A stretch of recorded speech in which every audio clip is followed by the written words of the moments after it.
असदपूर शहापूर पुनर्वसन संदर्भात गेल्या 2 दिवसांपासून सुरू असलेल्या आंदोलनाने आता उग्र रूप धारण केले आहे. शिवसेनेचे जिल्हा प्रमुख नरेंद्र पडोळे कार्यकर्त्यांसह थेट पाण्याच्या टाकीवर चढले. त्यानंतर आज पाटबंधारे विभागाचे कार्यकारी अभियंता शेगोकर साहेब घटनास्थळी आले, परंतु शहापूर येथील सरपंच अक्षय चराटे, असदपूर सरपंच मुदाने यांनी पाटबंधारे विभागाचे अधिकारी यांना धारेवर घेतले. तसेच पुनर्वसनमधील ज्या कंत्राटदारांनी काम केलेले असेल त्या सर्व कंत्राटदारांना तसेच संबंधित विभागाचे अधिकारी तसंच मंत्री जोपर्यंत येथे येऊन यावर कारवाई करत नाही तोपर्यंत आंदोलन सुरू राहील अशी भूमिका घेतली. सोबतच आमचे प्रतिनिधी रुपेश फरगुंडे यांनी सविस्तर वृत्तांकन केलं आणि या विषयाला हात घातला आहे. सविस्तर आढावा बघूया सहारा समाचारचा. आपण बघितलं आहे की शहापूर आणि असदपूर पुनर्वसन या संदर्भात शिवसेनेचे जिल्हा प्रमुख टाकीवर चढलेले आहेत आणि जोपर्यंत इथे अधिकारी येत नाही आणि संबंधित मागण्या पूर्ण होत नाही तोपर्यंत या आंदोलनाचा पवित्रा मोठ्या प्रमाणात वाढणार आहे. अशातच आपल्यासोबत येथील जे जलसंपदाचे कार्यकारी अभियंता शेगोकर साहेब इथं आलेले आहेत आणि त्यांच्याशी येथील जे सरपंच आणि असदपूरचे सरपंच आणि शहापूरचे सरपंच या समितीमध्ये आहेत आणि त्यांच्याशी त्यांनी बातचीत केली आहे आणि आपल्यासोबत शेगोकर साहेब जुळलेले आपण त्यांच्याशी वार्तालाप करणार आहे. साहेब, जे पुनर्वसन झाला जेव्हा आपल्याला इरिगेशन मध्ये जे डॅम बनवून आला होता त्यावेळेस हे पुनर्वसन मध्ये गेला त्यावेळेस कशा निकषावर त्यांना जे त्यांचे घर हटवले गेले, त्यांना पैसा मिळाला, मोबदला मिळाला, या संदर्भात काय सांगा?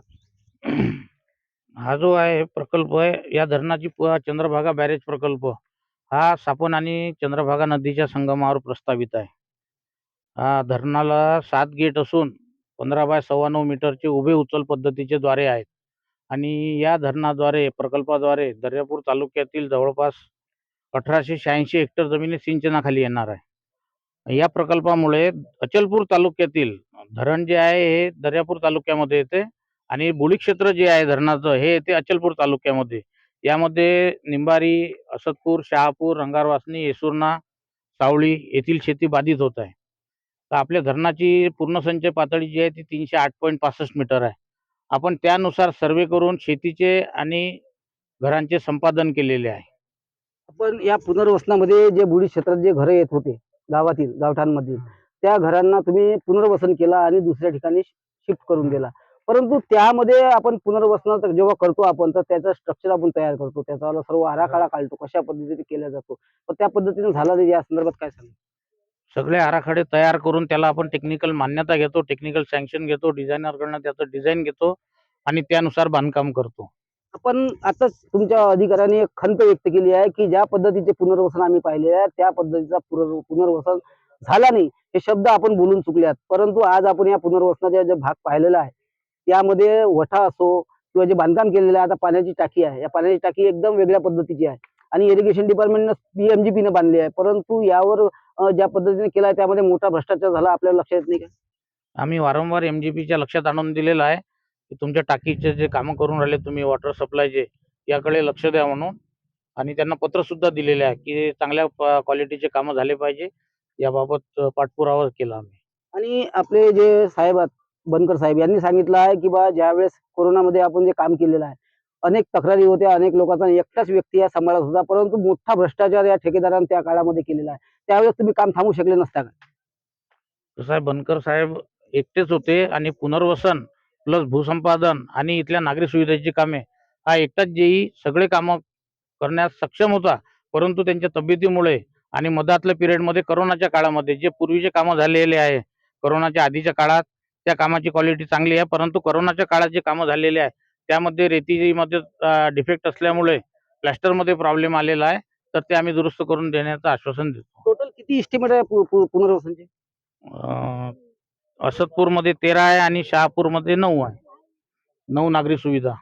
आणि आता जे आपण म्हटलं आहे एकच जेई होता, आता ज्या ठेकेदारांनी इतका मोठा घोळ करून ठेवलेला आहे त्यावर अजूनपर्यंत कारवाई करायला पाहिजे होती किंवा त्याचं बिल थांबवून ठेवायला पाहिजे होता. त्याचावाला जे बिल रोखला असता तर आपण त्याच्यामधून दुसरं काम करू शकलो असतो. काय सांगा? संबंधित कंत्राटदाराची सुरक्षा ठेव गोठवण्याचा प्रस्ताव आपण सादर केला असून त्याचे नाव काळ्या यादीत सुद्धा समाविष्ट करण्याचा प्रस्ताव सादर केलेला आहे.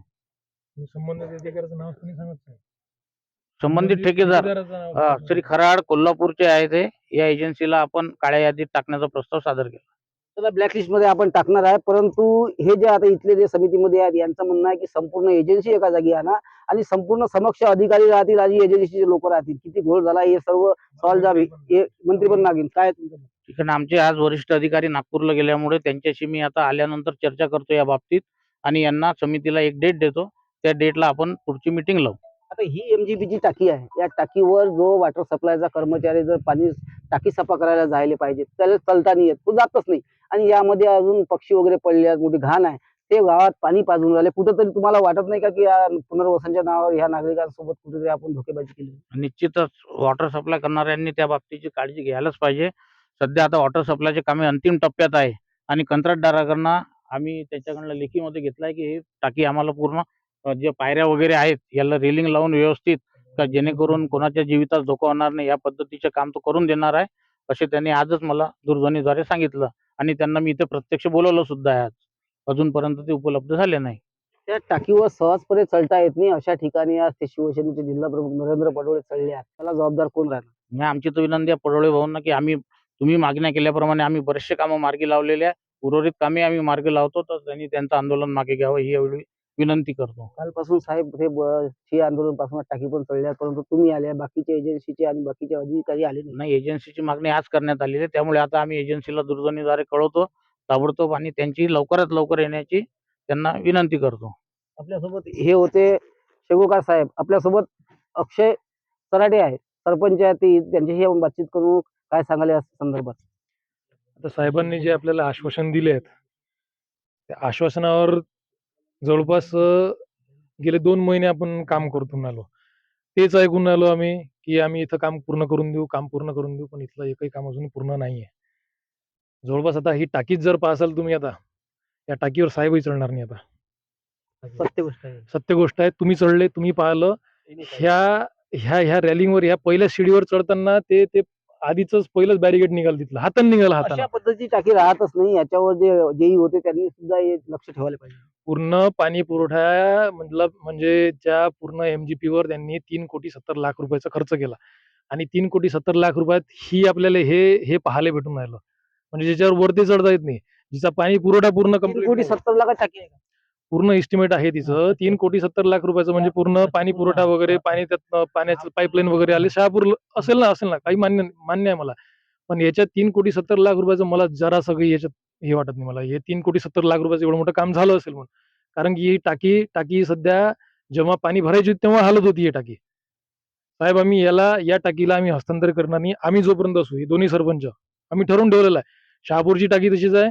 त्या टाकीला बाहेरून पाझर आहे. बाहेरून पाझर फुटून आला आणि या टाकीचं पाणी तर मी तर म्हणतो पिऊच नका म्हणतो गावकऱ्यांना. पण हिलाही पाझर आहे ना.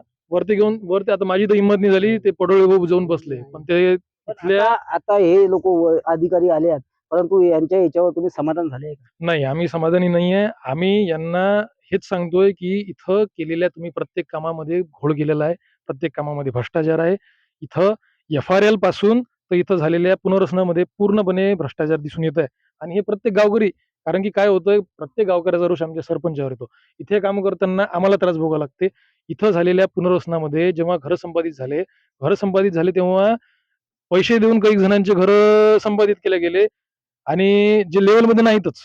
जे लेवलमध्ये नाहीत आणि जे लेवलमध्ये आहेत जसे त्यांना वगळलं गेलं. त्यांना वगळलं गेलं. जसे आमचे काका आहेत आपले संजय भाऊ देऊळकर, त्यांचं घर लेवलमध्ये असताना अमरासमोरचं घर गेलेलं आहे, अमरासमोरची जागा गेलेली आहे, त्यांचं पूर्ण घर गेलं अख्खं कुटुंबाचं, आणि त्यांचंच घर का बरं सोडलं गेलं, हा पण एक प्रश्न उद्भवतो. त्याच्यानंतर शेतीमध्ये ह्याच FRLच्याच हे येतात. जवळपास आमच्यापर्यंत एवढे शेतकरी येतात की माझं शेत सोडून दिलं, वरच्याचं शेत घेऊन घेतलं पैसे देऊन वगैरे, असं पण याच्यात पण घोळ आहेत. त्याच्यानंतर गावातले FRL, आता या काकांचं घर घ्यायला पाहिजे होतं जवळपास यांच्यापासून लांब. काकांचं कपडेवाले काका, त्यांचं घर आहे तिथपर्यंत, त्या कपडेवाल्या काकापर्यंत पोहोचत नाही. आता मी नाव घेत नाही इथपर्यंत. त्या कपडेवाल्या काका देवाणघेवाण होऊन इथपर्यंत आता मी ते देवाणघेवाणचं काही बोलत नाही, पण ज्या माणसाचं घर ज्या माणसाचं तुम्ही तिथं संबंधित माणसाचं तुम्ही घर घ्यायला पाहिजे होतं, जिथं ज्या गावातलं सांडपाणी आता जवळपास 30% पाणी इथं त्या वॉटर बॅलन्सिंगसाठी आहे ना, म्हणजे समोर जे पाणी तुम्ही सोडसान सिंचनासाठी ते 30% पाणी जोडलं होतं. जवळपास त्यांना अजून पाणी वाढवायचं आहे, अजून पाणी साठवायचं आहे. ते 30% पाणी जिथपर्यंत आपल्या शाळेपर्यंत आलं होतं. आणि जास्त जर पाणी अडवलं तर गावात पाणी घुसणार, गावातलं सांडपाणी कुठे जाणार, हा पण प्रश्न उद्भवतो ना. तर गावातलं सांडपाणी जाणार नाही तर हे घरात लोकांच्या घरात घुसेल. तर हा सर्वे आधी पूर्ण करा त्यांनी. परत परत त्यांनी FRL पूर्ण तयार करायला पाहिजे. इथली इथे जे जनता राहायला आली आहे ना, इथल्या जनतेला जो त्रास होतोय हा आधी इथं राहून त्यांनी समजून घेतला पाहिजे. इथल्या लोकांना काय त्रास जातोय, या इथल्या लोकांच्या जवळपासातलं इथलं पूर्ण इस्टिमेट किती किती कोटी रुपयाचं साहेब, इथलं पूर्ण टोटल इस्टिमेट 40 कोटी रुपयांचं टोटल इस्टिमेट आहे मला वाटतं. पुनर्वसनाचं टोटल इस्टिमेट किती रुपयाचं आहे? हे 7 कोटीचं होतं. नाही, सर्व नागरी सुविधा आणि अंतर्गत रस्ते 7 कोटीचं इस्टिमेट. असतपूर शहापूर 3 कोटीचं. 3 कोटी. याच्यापैकी या 7 कोटीचे आम्हाला 20% रक्कम आतापर्यंत आमच्या बँकेमध्ये जमा व्हायला पाहिजे होते. आम्हाला नसले असते पैसे, आम्हाला पैसे नसते आले तर इथलं काम यांनी करून द्यायला पाहिजे होतं. देखभाल दुरुस्ती 5 वर्षाची राहते यांची आणि देखभाल दुरुस्ती अजूनही आली नाही. बरं झालं तुम्ही आमच्यासारखे सरपंच आले इथं आणि या संबंधित ठेकेदाराची तुम्ही बिलं अटकून ठेवा आणि याच्यानंतर त्यांना हे काळ्या यादीत टाकलं म्हणतात. पुरेशा कार्यालयाला तुम्ही जी मागणी केली आहे की संपूर्ण मागणी एवढीच आहे, इथलं पुनर्वसन आम्हाला आदर्श करून हवंय. इथल्या आमच्या ज्या देखभाल दुरुस्तीचे पैसे, अनामत रक्कमचे पैसे आम्हाला हवे आहेत. त्याच्यानंतर इथली पूर्ण रस्ते, नाल्या, लाईट आणि इथल्या शासकीय इमारती या पूर्ण आम्हाला देखभाल दुरुस्तीच्या मार्फतच किंवा त्या संबंधित ठेकेदाराच्या मार्फत आम्हाला ते दुरुस्त करून लागतील. त्याच्यानंतर झालेले हे जेवढे पूर्ण घोळ आहेत, FRL चे घोळ आहेत, काही पैशांचे घोळ आहेत. असं ऐकलंय की मी साहेब प्रत्येक म्हणजे एका जणाच्या खात्यात परत परत तुम्ही पैसे टाकलेत म्हणून. हा पण एक घोळ आहे त्याच्यात. हा सर्वात मोठा घोळ आहे त्याच्यात. आणि हा जो प्रकल्प आता हे जे आता आम्ही आंदोलन करतोय, चौकशीची मागणी आपल्याला आम्हाला या चौकशीची मागणी करायची आहे. या प्रकल्पामध्ये आम्ही या चौकशीमध्ये संबंधित मंत्री पण आम्ही मागू इच्छितो तिथे. आमच्या त्या चौकशीमध्ये संबंधित अधिकारी आणि संबंधित आमची पूर्ण कमिटी त्या समितीमध्ये चौकशीमध्ये आम्ही सामील असू. आम्ही तिथं आम्हाला जे उत्तरं भेटतील तेच ऐकू आम्ही, नाहीतर हे आंदोलन असंच चालू ठेवू आम्ही.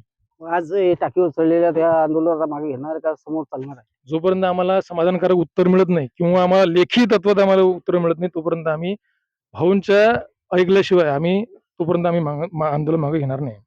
हे होते आपल्यासोबत अक्षय चराटे, शहापूर येथील सरपंच, आणि त्यांनी सांगितलं आहे की जवळपास या शहापूर आणि असदपूर या गावठांचा जो पुनर्वसनाचा 7 कोटी रुपयाचा हे होता, परंतु 7 कोटीच्या हिशोबानं कुठल्याही प्रकारचं काम इथं केल्या गेल्या नाहीये. त्यामुळे मोठ्या प्रमाणात घोळ झालेला आहे आपल्याला दिसून येतो. काल आपला आनंदरावजी गुढे यांनी सुद्धा ते ओटे उकरून पाहिलेले आहे, वरच्यावर लेवलवर काम केलेलं आहे. जे एक रोडवर जो येतो मुख्य रस्त्यावर तिथे एक ते टाकी हे लावलेली आहे, त्यामध्ये गड्डे पडलेले आहेत. मोठ्या प्रमाणात घोळ आहे आणि यासाठी जे आंदोलन चालू आहे. आता यांना संबंधित अधिकारी आणि एजन्सी जोपर्यंत इथे येत नाहीत आणि जोपर्यंत लेखी स्वरूपात त्यांना मिळत नाही तोपर्यंत हा आंदोलन असंच चालण्याचा पवित्रा यांनी घेतलेला आहे.